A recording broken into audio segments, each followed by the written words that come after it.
કોંગ્રેસ નેતા અમિત શાહ દ્વારા press conference કરવામાં આવી છે સિદ્ધાર્થજીએ ત્યાં। સરકાર હંમેશા ચર્ચાથી ભાગતી રહે છે ને એટલા જ માટે વિધાનસભાનું સત્ર જેમ બને એમ ઓછું બોલાવવાનો પ્રયત્ન થાય છે।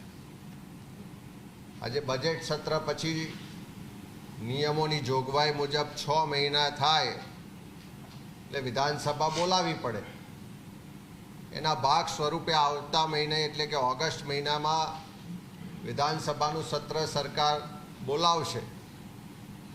પણ અમે આજે સ્પીકરશ્રીને માગણી કરી છે કે ખાલી બોલાવવા પૂરતું એકાદ બે દિવસનું સત્ર બોલાવવાને બદલે ગુજરાતના જે પ્રશ્નો છે, સળગતી સમસ્યાઓ છે, લોકોની તકલીફો છે, એનો અવાજ જનપ્રતિનિધિઓ વિધાનસભામાં રજૂ કરી શકે એટલા માટે ઓછામાં ઓછું 10 દિવસનું વિધાનસભાનું સત્ર બોલાવવું જોઈએ એવી આજે અમે સ્પીકર સમક્ષ માગણી કરી છે।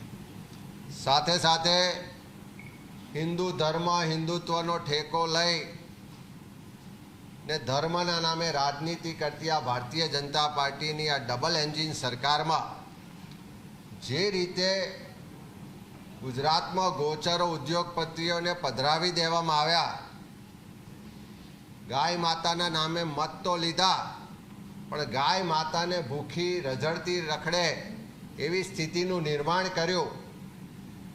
ગાયો કતલખાને જાય, એ કતલખાનાના માલિકો પાસેથી આ ભારતીય જનતા પાર્ટી અબજો રૂપિયા ફંડ મેળવે, એ ફંડમાંથી ચૂંટણીઓ લડે અને સત્તામાં આવ્યા પછી જમીનના કૌભાંડો થાય, એમના જ માનીતા લોકો દ્વારા કૌભાંડો થાય અને સરકાર મૂક પ્રેક્ષક બનીને જોઈ રહે, સમર્થન કરે એવી।